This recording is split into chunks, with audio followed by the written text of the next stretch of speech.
Եթերում Պաշտպանության նախարարության տեղեկատվության եւ հասարակայնության հետ կապերի վարչության Զինուշ հեռուստածրագրի կիրակնօրյա թողարկումն է։ Բարև ձեզ։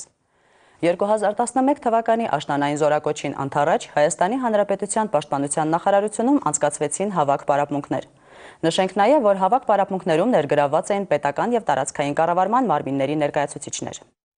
Հայաստանի Հանրապետության Պաշտպանության նախարարությունում նոյեմբերի 7-ից 12-ը Հայաստանի Հանրապետության գործադիր իշխանության պետական եւ տարածքային կառավարման մարմինների պաշտոնատար անձանց հետ անցկացված հավաք պարապմունքների մեկնարկը տրվեց Հայաստանի Հանրապետության Պաշտպանության նախարար Սեյրան Օհանյանի դասախոսությամբ։ Դասախոսություններին մասնակցում են զորահավաքային պատրաստությամբ զբաղվող պաշտոնատար անձինք 17 նախարարություններից, մարզպետարաններից եւ Երևանի քաղաքապետարանից։ Հավաք պարապմունքների ընթացքում մասնակիցներն ունկնդրել են նաև ինչպես Պաշտպանության նախարարության եւ Զինված ուժերի գլխավոր շտաբի ստորաբաժանումների, այլև այլ գերատեսչությունների ղեկավարների դասախոսությունները։ Հավելենք, որ հավաքների շրջանակներում կազմակերպվել են նաև գործնական պարապմունքներ։ Ավարտվում են 2011 թվականի աշնանային զորակոչի նախապատրաստական աշխատանքները։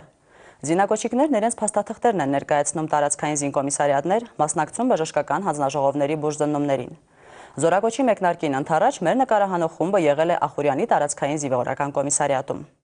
Ախուրյանի զինվորական կոմիսարիատը սպասարկում է համանուն տարածաշրջանի 34 համայնքների։ Տարեստարի ավելանում է վստահությունն ազգային բանակի նկատմամբ։ Ուստի պատահական չէ, որ նախապատրաստական աշխատանքների ընթացքում էական դժվարություններ չեն լինում։ Այստեղ առանձնակի ուշադրության է արժանանում զինակոչիկների առողջության հանգամանքը։ Զինկոմիսարիատի աշխատակիցներն ուրախությամբ են նշում, որ զինվորական ծառայությունից ոչ մի խուսափողներ չունեն։ Ավանդույթի ուժ է ստանում զորամասերից եւ ռազմական ուսումնական հաստատություններից ծնողներին ուղղված շնորհակալական նամակների ստացումը, ինչը ոգևորիչ է։ Ախուրյանի շրջանը միշտ էլ աչքի են գերա զինակոչիկներով, դերևս դեպքեր չի եղել, որ վատ ինչ-որ մի հատ գրություն կամ բան ստանանք, տվյալ զինակոչիկների կամ զինծառայողների վերաբերյալ ծնողները չեն խոչընդոտում, ընդհակառակը։ Իրենք են բերում ներկայացնում իրենց զավակներին, իսկ զորակոչի օրերն էլ արդեն պարզ երևում է մեծ խանդավառությամբ, քեֆը անելով, ուրախությունով, նույնիսկ մոդելում խնդրում են, որ այս ինչ օրը տանենք, որ երեխու բանակի քեֆը անենք։ Ախուրյանի զինկոմիսարիատում հավաստում են, որ զորակոչի նախապատրաստական փուլը պատվով են իրականացրել եւ պատրաստ են աշնանային զորակոչին։ Շարունակելով զորակոչի թեման, նշենք, որ 2011 թվականի աշնանային զորակոչի անցկացման գործընթացի թափանցիկության եւ զորակոչի ընթացքում օրինականության ապահովման, ինչպես նաեւ քաղաքացիների դիմումներում ու բողոքներում բարձրացված հարցերը արագ լուծման նպատակով Հայաստանի Հանրապետության Պաշտպանության նախարարի հրամանով ստեղծվել է հանձնաժողով։ Հայաստանի Հանրապետության Պաշտպանության նախարարին առընթեր հասարակական խորհրդի նախագահ Գեգամ Հարությունյանի ղեկավարությամբ։ Զորակոչի ընթացքում քաղաքացիներն իրենց դիմում բողոքները կարող են ներկայացնել աշխատանքային օրերին ժամը 10-ից 17-ը։ Հասցե Մոսկովյան 5, Հայաստանի Հանրապետության Պաշտպանության նախարարին առընթեր հասարակական խորհրդի աշխատավայր։ Հեռախոս 52 34 86 52 34 82։ Հանձնաժողովի աշխատանքը բաց է լրատվամիջոցների համար։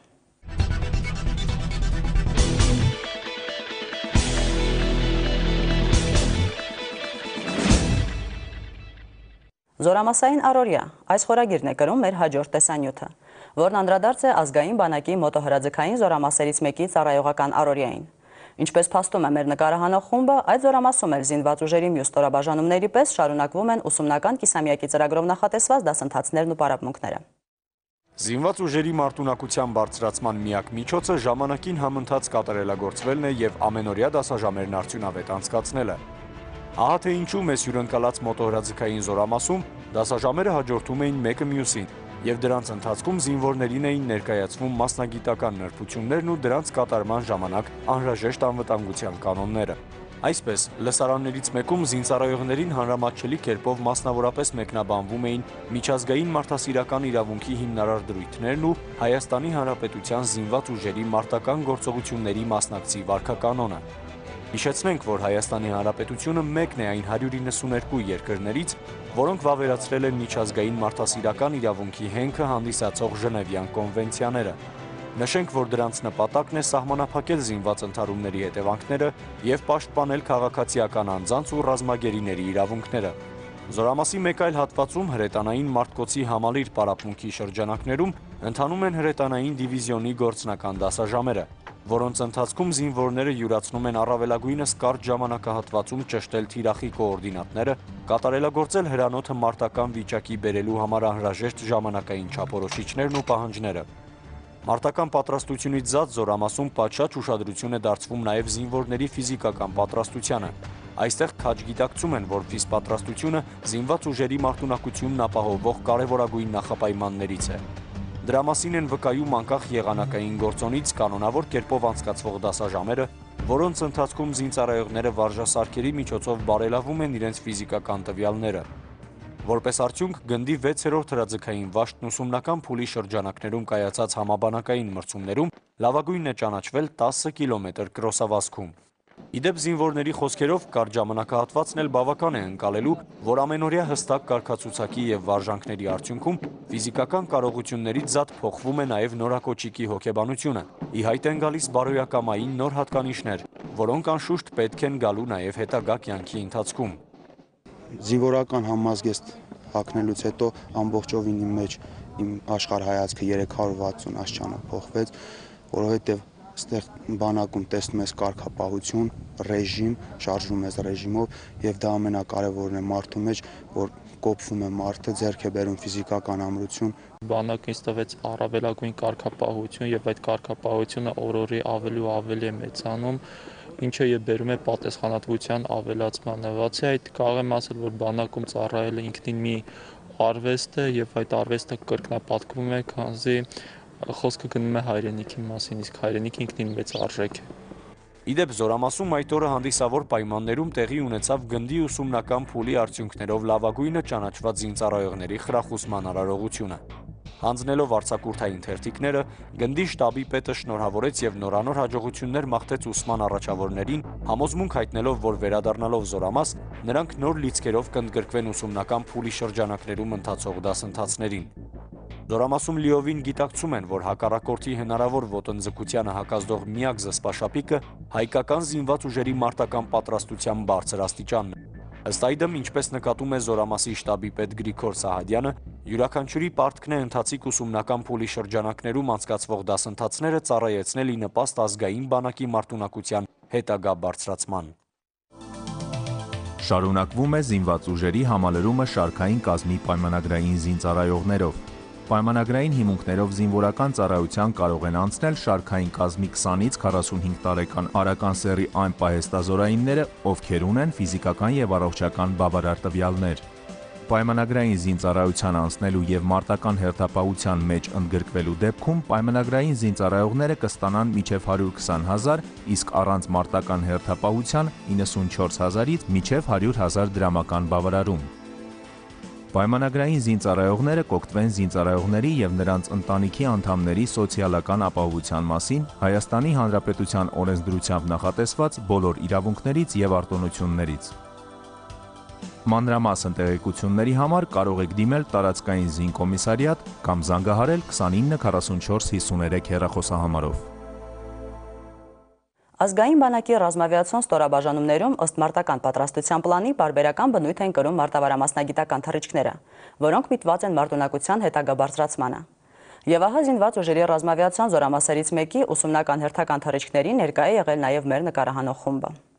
Հանրապետության զինված ուժերի ռազմական ավիացիայի ուսումնամարզական թռիչքները իրականացվում են վերադաս հրամանատարության կողմից հաստատված պլանի համաձայն։ Բարձրակարգ մասնագետներ պատրաստելու համար հարկ է կանոնավոր կերպով կազմակերպել նմանաբնույթ թռիչքներ։ Ինչ խոսք մեր երկրի զինված ուժերի զորատեսակները, այդ թվում նաև ռազմաավիացիոն ստորաբաժանումները, որոնք պատասխանատու են հանրապետության օդային տարածքի անվտանգության համար, պետք է մշտապես պատրաստ լինեն իրենց առջև դրված մարտական խնդիրների կատարմանը։ Նշենք, որ ավիացիայի զորամասում ընդգրկված են մարտական ուղղաթիռային էսկադրիլիայի եւ տրանսպորտային մարտական ուղղաթիռային էսկադրիլիայի թռիչքային անձնակազմերը։ Մարտական առաջադրանքներ կատարելիս նրանք սերտորեն համակցված են իրականացնում դրանք։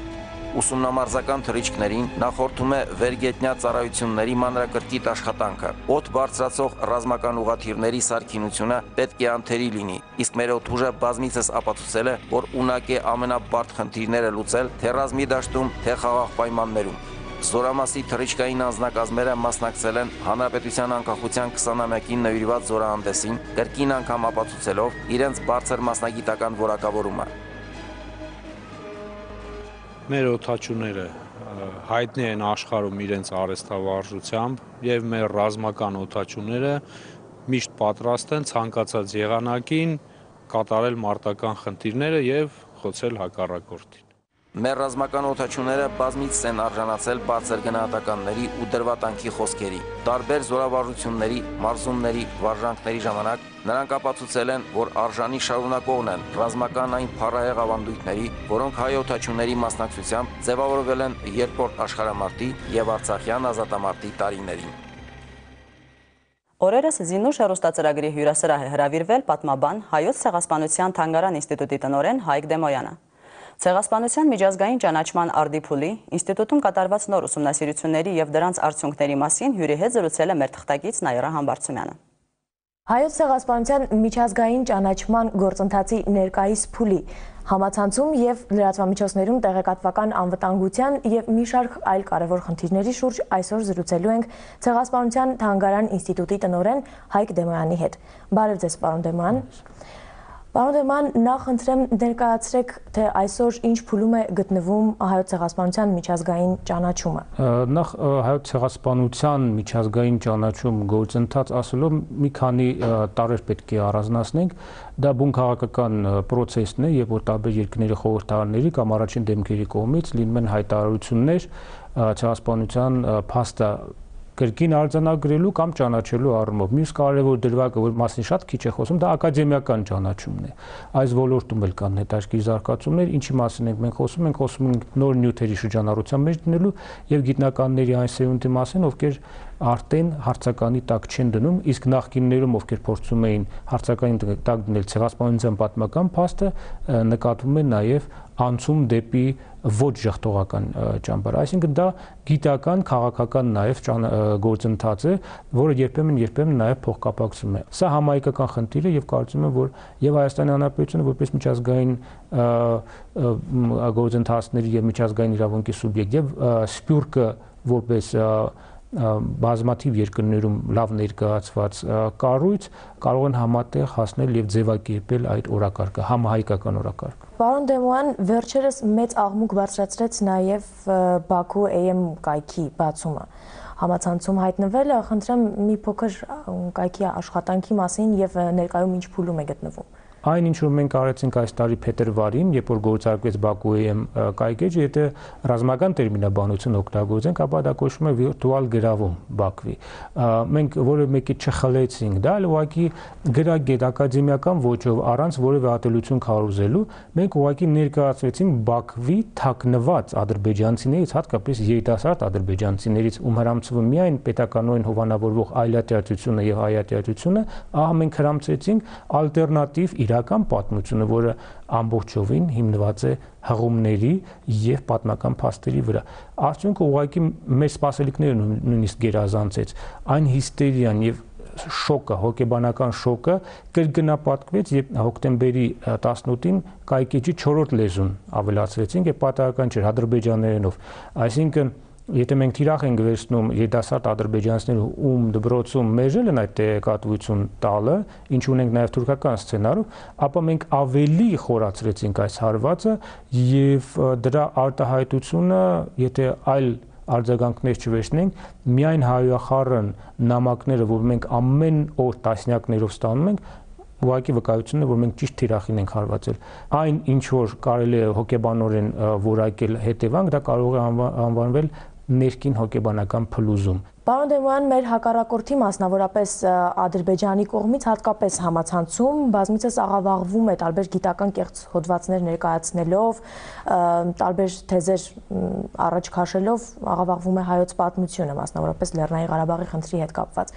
Խնդրեմ ձեր դիտարկումները։ Հակառակորդը շատ ճիշտ բնորոշվեց անդադար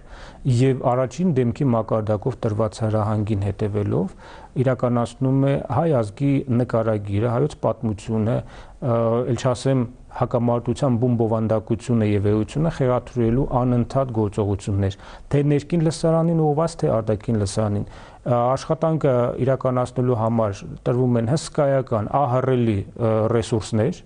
որոնց մեծ մասը պետք է ասեմ, որ ճիշտ նպատակին չի հասնում, բայց այդուհանդերձ կան դրսևորումներ, որոնք անհանգստացնող են։ Անելիքից եւ ուղղությունների ճշգրտելու համար իսկ կցանկանայի անդրադառնալ մի կարևոր, թերևս արատավոր երևույթի մասին, երբ որ ադրբեջանական որոշ գործողություններ մասնավորապես բանակին թիրախավորելու առումով արձագանք է գտնում եւ որոշակի հող է նախապատրաստում մեր ներքին լսարանում, երբեմն տեղին, երբեմն եւ շատ դեպքերում անտեղի ոգևորությունը այն կրկնապատկելու, բազմապատկելու համար։ Ցավոք սրտի տեղեկատվական պատերազմում, երբ որ ներքին լսարանից է հարված ստացվում եւ խոցելի է դառնում ներքին ճակատը թիկունքից, ավելի է ուժգնացնում արտաքին լսարանից հասցված հարվածները։ Պարոն Դեման, վերադառնալով ձեր գիտական հետազոտություններին, նշենք, որ արդեն հրատարակվել են հայոց պատերազմների եւ ռազմարվեստը մատենաշարի առաջին երկու գրքույկները, մյուս գրքույկները հրատարակման որ փուլում են, ինչ աշխատանքներ են տարվում այս ուղղությամբ։ Ասեմ հիմնական գիտական իմ ուղղությունը դա այս բային դոկտորական ատենախոսությունը, որը վերածվելու է մենագրության ռուսերեն եւ անգլերեն լեզուներով, սա այս հատորյակի, կարելի ասել, կրկնապատկված տարբերակն է Թուրքիան եւ արաբական հակամարտությունը նորացված շուրջ 500 էջ է ներառելու։ Սա կարող եմ ասել նույնպես յուրօրինակ ամփոփումն է մեր ամբողջ այս անցած փուլի եւ տեղեկատվական պատերազմում իր ասելիքը կունենա այդ հատորը, որը այս տարի ավարտելուց հետո հրապարակային պաշտպանությունից հետո անմիջապես կհրատարակվի ռուսերեն, իսկ այնուհետև նաև թարգմանաբար անգլերեն լեզվով։ Ներկա պահին մենք աշխատում ենք միանգամից 4 հատորների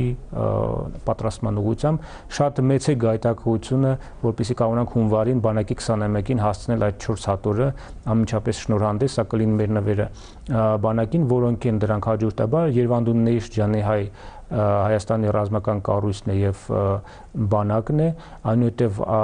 Տիգրամեծ բավական մեծ հատոր է լինելու, հասկանալի է թե ինչու, աշխատանքներ են տարվում նաև եւս 2 հատորների պատրաստման ուղղությամբ, համարյա պատրաստ է Արշակունների շրջանի հատորը եւ հայերը բյուզանդական բանակում։ Եվ եւս մեկ կարևոր հատորի մասին եմ ուզում խոսել, այս հատորը, որ նույնպես մի քանի տարի առաջ հրատարակվեց, կարելի ասել հնգապատիկ ծավալով է ներկայացվելու, կարևոր գիրք կլինի պատանիների համար։ Ոչ միայն պատանիների, կարծում եմ նաև հայոց բանակի զինվորների համար։ Անպայման։ Եվ տրամաբանորեն շարունակելով, ով է հայ զինվորը ձեր ընկալմամբ եւ ինչ կարևորություն, ինչ նշանակություն ունի ձեզ համար բանակը։ Յուրաքանչյուր ոք, ով բնակվում է այս տարածքում, ով ընկալում է այս տարածքը որպես հայրենիք, նա պետք է իրեն համարի զինվոր։ Սա է հայ զինվորը։ Հայ զինվորը այո, նաև համազգեստ է գրում բանակում, բայց յուրաքանչյուրը պետք է իր պարտքը զգա ծառայել բանակում եւ ծառայել բանակին։ Ես օրինակ որպես մտավորական երբեք չեմ դադարելու ծառայելու բանակին։ Իմ աշխատանքը սա է։ Ես պատրաստում եմ մի գիրք աշխատանք, որը նպաստելու է ռազմահայրենասիրական դաստիարակությանը, որը ողջավորություն է առաջ բերելու զինվորի սպայի մոտ։ Սա իմ աշխատանքի իմ ճակատն է։ Բայց ինձ համար իհարկե այս շարքում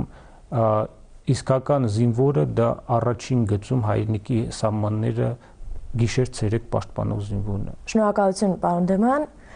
Դարեր շարունակ մեր թշնամիները փորձել են աշխարհի երեսից ջնջել հայ ազգը, թողնել մեկ հայ, այն էլ թանգարանում, սակայն մենք ապրել ենք, արարել, ստեղծել անկախ Հայաստան։ Այսօր մեր երկրի սահմանը պահում է հայ զինվորը։ Մնացեք խաղաղությամբ։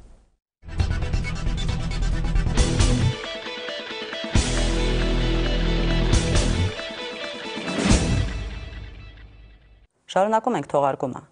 Երիտասարդ համալսարանականների միավորում հասարակական կազմակերպությունը պարբերաբար կազմակերպում է ռազմահայրենասիրական միջոցառումներ միտված բանակ հասարակություն կապի, երիտասարդության շրջանում ռազմահայրենասիրական գաղափարների ամրապնդմանը։ Երևանի պետական համալսարանի շրջանակներում գործող երիտասարդ համալսարանականների միավորում հասարակական կազմակերպությունը նոյեմբերի 4-ից 9 ընկած ժամանակահատվածում իրականացրեց բանակը մենք ենք խորագրով միջոցառումների շարք։ Քանի որ հարևան պետության կողմից գրեթե ամեն օր մենք լսում ենք ռազմատենչ, ռազմաշունչ հայտարարություններ, ապա մեր հասարակության բոլոր շերտերը, հատկապես մեր երիտասարդությունը գրեթե ամեն օր պետք է ավելի ճիշտ ամեն օր պետք է պատրաստ լինի զենքը ձեռքին պայքարելու իր հայրենիքի գոյության, իր տարածքների, իր հողերի համար։ Եվ այս միջոցառումները նպատակ ունեն մեր երիտասարդներին ծանոթացնելու, այսպես ասած, մարտական հենակետին, ծանոթացնելու մարտական հրաձգությանը եւ ինչու՞ չէ նաեւ ողջորելու մեր հզոր բանակով։ Ծրագրի շրջանակներում նոյեմբերի 4-ին Երևանի պետական համալսարանի մի խումբ ուսանողներ, ասպիրանտներ եւ երիտասարդ գիտաշխատողներ հյուրընկալվել էին Հայաստանի Հանրապետության զինված ուժերի 5-րդ բանակային զորամիավորման զորամասերից մեկում։ Երիտասարդները ծանոթացան զորամասի առօրյային եւ կենցաղային պայմաններին։ Զորամասի հրաձգարանում անցկացրին կրակային պատրաստության դասընթաց։ Այս զորավարժությունը մեր համար կարևոր է այնքանով, որ պետք է մենք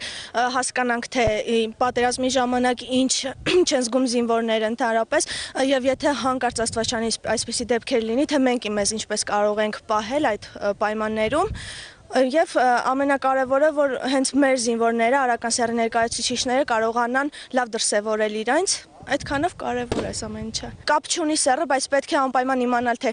ինչպես պահել իրենց այս իրավիճակներում։ Ես մեկը առանց մտածելու կգնամ անպայման կկռվեմ եւ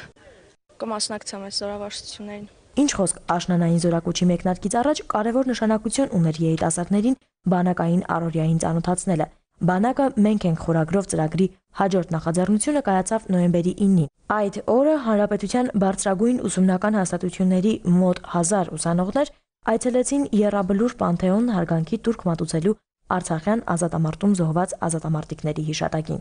Կազմակերպության նախաձեռնությամբ մեծաթիվ ուսանողներ շատ անգամ եղել են զինված ուժերի զորամասերում, մարտական հերթապահության հենակետերում, ինչպես նաև կազմակերպվել են բազմաթիվ ռազմահերթասիրական միջոցառումներ նվիրված Արցախյան ազատամարտում տարած հաղթանակին։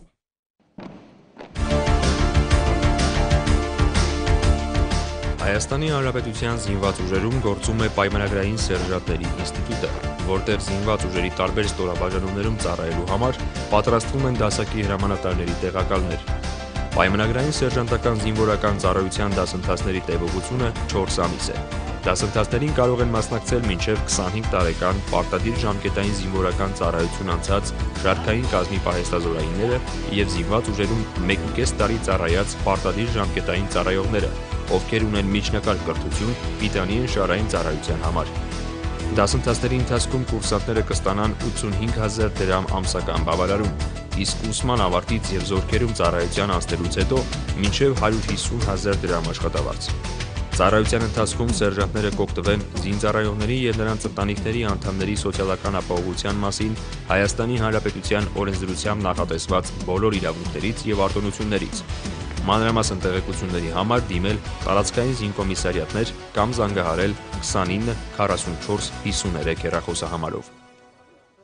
Ինչպես հայտնի է, վերջին տարիներին մեծ ուշադրություն է դարձվում դպրոցականների շրջանում ռազմահայրենասիրական դաստիարակության խնդիրների լուծմանը։ Հայաստանի Հանրապետության պաշտպանության, ուկրթության եւ գիտության նախարարությունների ջանքերով շարունակվում են իրականացվել տարաբնույթ միջոցառումներ։ Եվ ահա դրանցից մեկի նախնական զինվորական պատրաստություն առարկայի հանրապետական օլիմպիադայի փակման հանդիսավոր արարողությունն էլ նոյեմբերի 10-ին կայացավ Վազգեն Սարգսյանի անվան ռազմական ինստիտուտում։ Հանրապետության բոլոր վարչական շրջաններից ժամանած թիմերն իրենց վերջին մրցությունն են անցնում։ Արդյունքում որոշվելու է, թե հանրապետության որ մարզի, որ դպրոցն է լավագույնս պատրաստված նախնական զինվորական պատրաստություն առարկայից։ 3 օրերի ընթացքում նրանք դրսևորել են իրենց տեսական եւ գործնական հմտությունները, իսկ այսօր որոշվելու է նրանցից լավագույնը։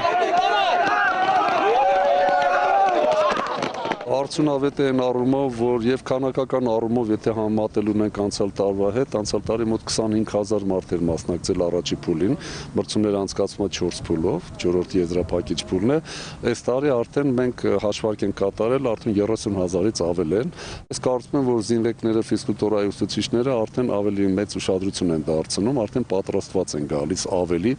որտեվ պայքարը շատ ծուր է եւ 10-րդական վայրկյաններով թիմերը կարող են թիմային առաջին, երկրորդ, երրորդ տեղեր գրավել։ Մինչ աշակերտներն այցելում են թանգարան, ծանոթանում պատմական մի շարք կարևոր ու հետաքրքիր անցքերի, հանձնաժողովի անդամներն ամփոփում են արդյունքները։ 6 մարզաձևից իրոք թեժ պայքարում, վերջնական արդյունքը արդեն հայտնի է, առաջի տեղը գրավեց Շիրակի մարզի հավաքական թիմը, եւ մրցավարները,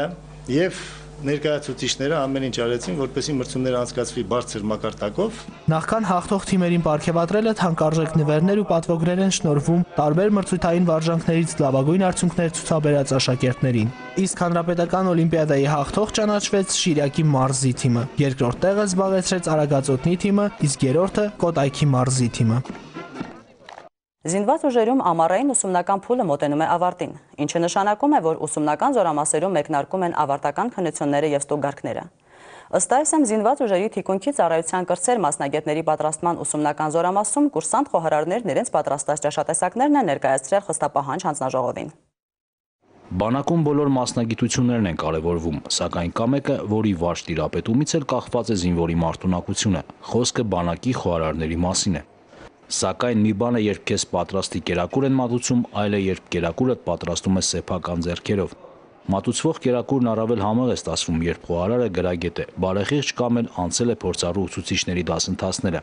Զինված ուժերի թիկունքի կրտսեր մասնագետների պատրաստման ուսումնական գումարտակում պարբերաբար խոհարարներ են պատրաստում, մինչ ուսումնական գործընթացներում խորամուխ լինելը, ասենք որ զինվորների մեջ քիչ չեն նրանք, ովքեր քաղաքացիական կյանքում ոչ մի կապ չեն ունեցել այս բնագավառի հետ։ Միջև գալիս ես պատկերացում չունեի խոհարարական գործի մասին անգամ, այստեղ շատ բաներ սովորեցինք, կապված եւ խոհարարական հմտությունների հետ եւ նրա նշանակության, առավել եւս բանակում։ Այստեղ ստեղծված են այն բոլոր պայմանները, որոնք անհրաժեշտ են խոհարարի մասնագիտության գաղտնիքներին ու նրբություններին տիրապետելու համար։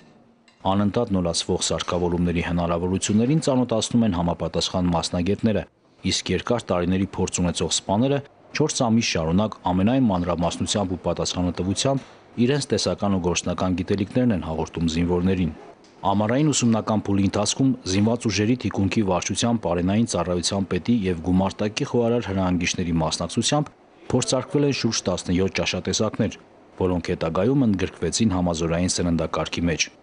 Այժմ 2011 թվականի ամառային ուսումնական փուլի ավարտին եկել է պահ ստացած գիտելիքները գործնականում կիրառելու եւ ձեռք բերած մասնագիտական հմտությունները քննությունների տեսքով ներկայացնելու համար։ Այստեղ նախ եւ առաջ կարևորվում են մասնագիտական առարկաները։ Կերակուր պատրաստելու ձատ պետք է տիրապետել նաեւ անհրաժեշտ սարքավորումների տեխնիկական բնութագրերին, ինչպես նաեւ սննդի պատրաստման նորմացույցներին։ Քննություններին գնահատական տալը աչալուրջ հանձնաժողովի գործն է, ու որքան խիստ, այնքան ուսանելի։ Պատրաստված կերակուրներն առաջինը համտեսում էին քննական հանձնաժողովի անդամները, տալիս գնահատականներ։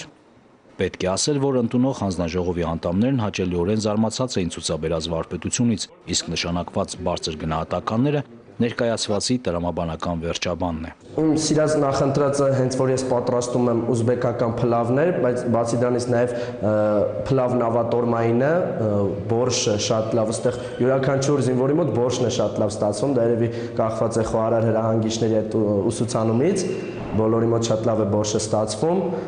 Անկախ նրանից, թե զինվորը որ զորամասում է ծառայում եւ ինչ մասնագետ է, նա նախ եւ առաջ հայրենիքի պաշտպան է։ Ուստի շարային եւ ֆիզիկական պատրաստականություն եւ կանոնադրություն առարկաները եւս քննական հանձնաժողովի խիստ գնահատականին արժանացան։ Ուրախ ու բարեհոգի այս տղաները նաեւ կատակել են սիրում։ Կատակներից մեկն էլ խոհարարը միայն շերեբ բռնողը չէ, արտահայտությունն է։ Առաջին հայացքից անմեղ թվացող այս խոսքն իր մեջ խոր իմաստ է պարունակում։ Նախ որ խոհարարը պետք է ճկուն միտք ու հմտություն ունենա, եւ երկրորդ, խոհարարը եւս զինվոր է, ով մյուսների նման պետք է ցանկացած պահի զենք վերցնելու ընդունակ լինի։ Վաղ առավոտվանից սկսեցին կրակայինի քննությունները, շատ լավ են պատրաստված տղաները, չնայած որ քիչ քանակությամբ են կրակում, քան այլ զորամասերում, մարտական զորամասերում, բայց իրանք շատ լավ դրսևորեցին, շատերը ստացան գերազանց գնահատական, այդ թվում եւ ես, դա էլ վկայում է, որ ոչ միայն մենք խոհարար ենք, այլ նաեւ մարտունակ զինվորներ ենք եւ յուրաքանչյուր պահին պատրաստ ենք պաշտպանել մեր հայրենիքը։ Ուսումնառության ընթացքում ցուցաբերած առաջադիմությունից կախված տղաներից ոմանք խոհարարի վկայականներ կստանան, որոնք ճանապարհ կհարթեն նաև քաղաքացիական կյանքում։ Շուտով այս տղաները հրաժեշտ կտան միմյանց, ինչպես բոլորը, այնպես էլ խոհարար զինվոր Գարեգին Սարգսյանը կմեկնեն գործող զորքեր, անցած մի քանի ամիսների ընթացքում ստացած գիտելիքները ծառայակից նոր ընկերների բարօրությանը նվիրելու համար։ Նրանք սերունդ կմատուցեն նաև առաջին գծում մարտական հերթապահություն տանողների համար, այն տղաների, ում աչալրջությունից է կախված նաև մեր հայրենիքի անդորը։ Այսօրվա համար նախատեսել էինք այսքանը։ Մնացեք խաղաղությամբ եւ մինչ նոր հանդիպում։